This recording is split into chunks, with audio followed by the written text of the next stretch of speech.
नमस्कार दोस्तों, स्वागत है आप सभी का फिर से हमारे चैनल भक्ति की दुनिया में। दोस्तों, जब एक भक्त का मन भगवान की भक्ति में रमता है तो इसके आनंद को वो अनुभव करने लगता है। तब उसे समझ में आता है कि जो असली खजाना है, जो असली आनंद है, वो बाहर कहीं नहीं है बल्कि उसके हृदय में ही छुपा हुआ है। उसका मन रूपी मंदिर में जो उसके इष्ट विराजते हैं, जो रूप इष्ट का विराजता है, वो ही असली खजाना है।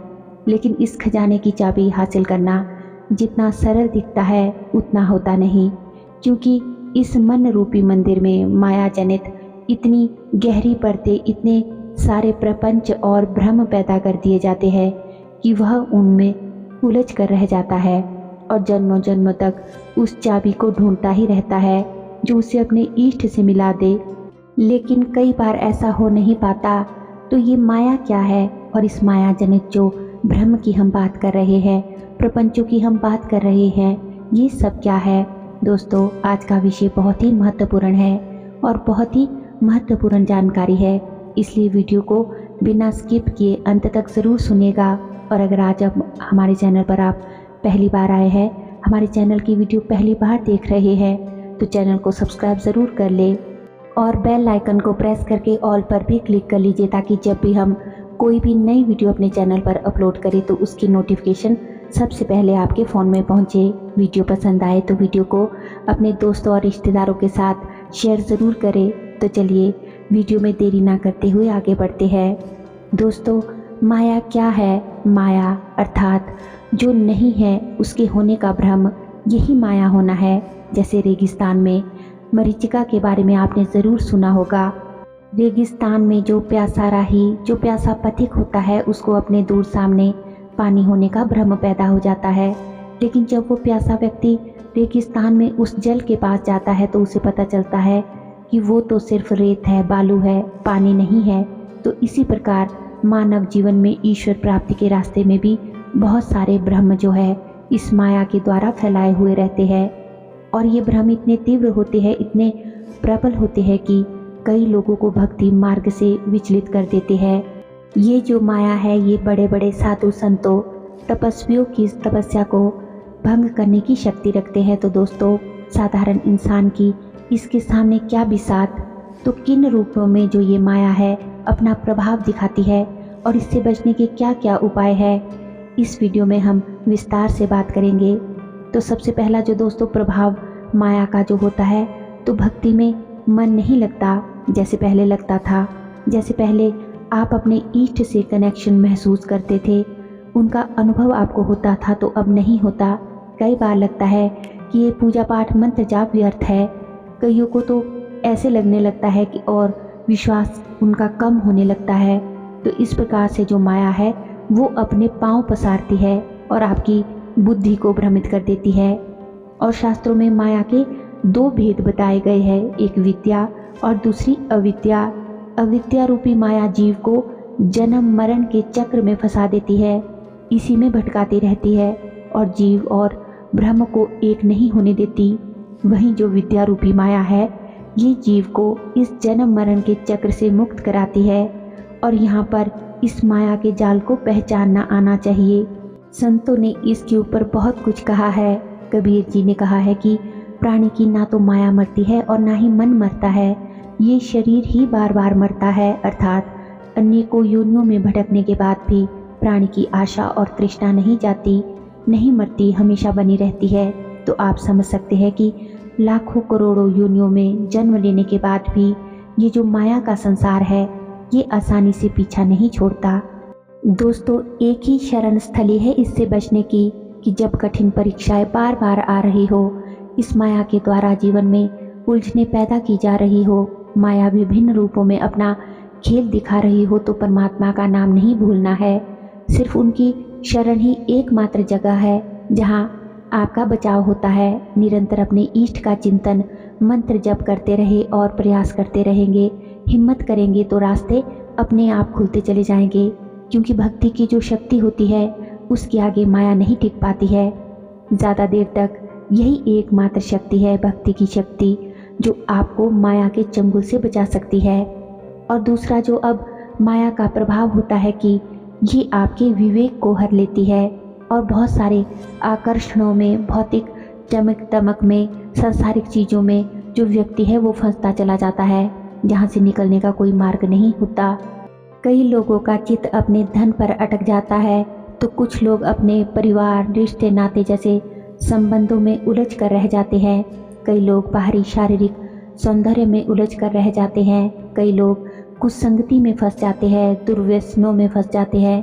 तो इस प्रकार इस संसार में जगह जगह माया का जाल फैला हुआ है, जहाँ पर जीव फंस जाता है, अटक जाता है।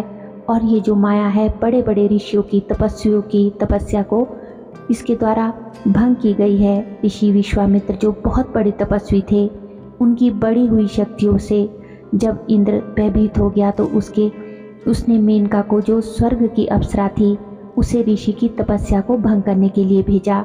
और ऋषि विश्वामित्र जो हजारों लाखों वर्षों से तपस्या में लीन थे, उनकी तपस्या एक मेनका अप्सरा ने भंग कर दी। तो जब दोस्तों बड़े बड़े साधक तपस्वी इसके प्रपंच से नहीं बच पाए, तो दोस्तों आपको इसीलिए सावधान रहना है, समझना है कि ये जो माया है ये ठगनी है, छलनी है। ये सब कुछ आपका ठग कर, छल कर ले जाएगी।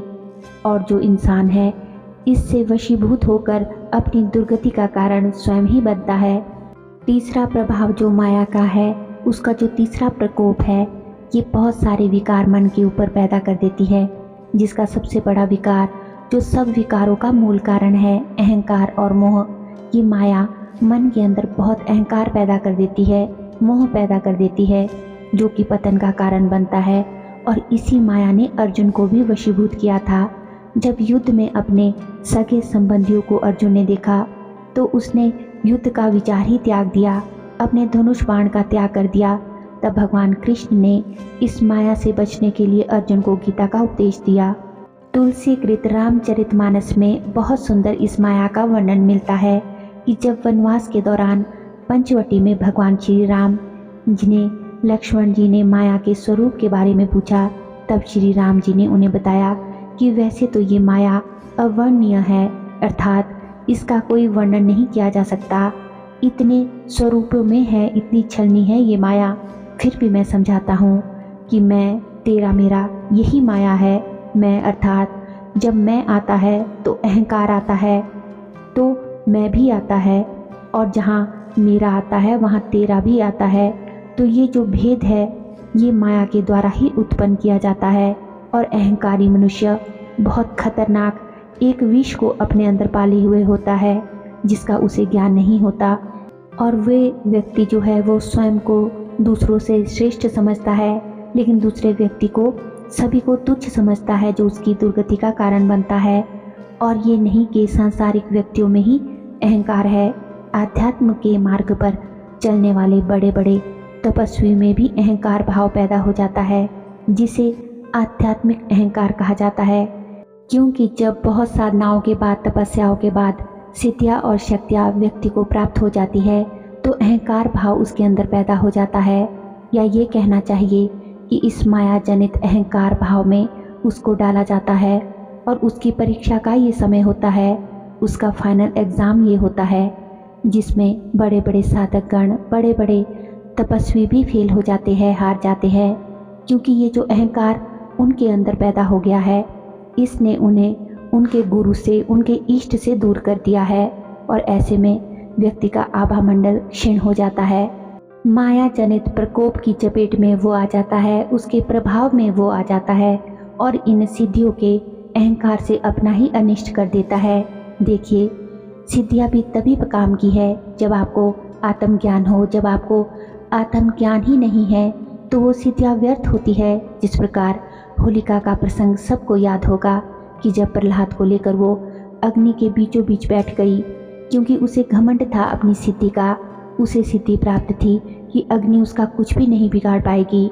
लेकिन चूंकि आत्मज्ञान से वो दूर हो गई थी, आत्मज्ञान उसका खत्म हो गया था, तो उसकी जो सिद्धि है वो क्षीण हो गई थी। और फिर यही सिद्धि उसके विनाश का कारण भी बनी। और आप भी इस माया के खेल को जाने, समझे और इससे सावधान रहे, क्योंकि आप सब भी भक्ति मार्ग में, आध्यात्मिक मार्ग पर है, जहाँ पर आपके साथ ये जो माया है बहुत स्वरूपों में छल करेगी, तो आपको सतर्क होने की ज़रूरत है।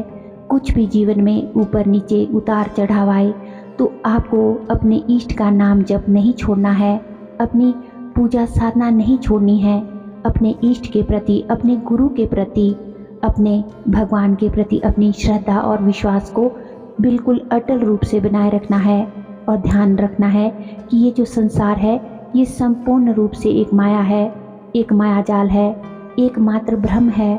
सत्य है तो केवल परमात्मा का नाम सत्य है। बस इस बात का ध्यान रखना है कि जो सदैव के लिए नहीं आता है और चला जाता है वो माया है, जो हमेशा के लिए है वो सत्य है, वो ब्रह्म का नाम है, अपने इष्ट का नाम है, परमात्मा का नाम है। तो इस माया रूपी मकड़ी के जाल में फंसे नहीं, सतर्क रहे, सावधान रहे। आशा करती हूँ कि आज की वीडियो की ये जानकारी आपके लिए उपयोगी सिद्ध हुई होगी और आपको कुछ ना कुछ इससे नॉलेज ज़रूर मिली होगी। वीडियो पसंद आई हो तो वीडियो को लाइक करें, कमेंट करें और अपने दोस्तों के साथ, रिश्तेदारों के साथ, आध्यात्मिक सभी लोगों के साथ इस वीडियो को ज़्यादा से ज़्यादा शेयर करें। और अगर अभी तक भी आपने हमारे चैनल को सब्सक्राइब नहीं किया है तो आप सभी से मेरा रिक्वेस्ट है कि चैनल को सब्सक्राइब ज़रूर कर ले।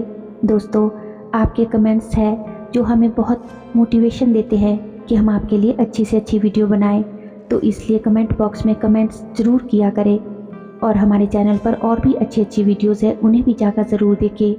लिंक जो है वो आप डिस्क्रिप्शन बॉक्स में चेक कर सकते हैं। तो चलिए मिलते हैं एक और नई वीडियो के साथ, नई जानकारी के साथ। तब तक के लिए आप सभी खुश रहिए, अपना ख्याल रखिए और अपने आध्यात्मिक पथ पर आगे बढ़ते रहिए। धन्यवाद। जय श्री कृष्णा।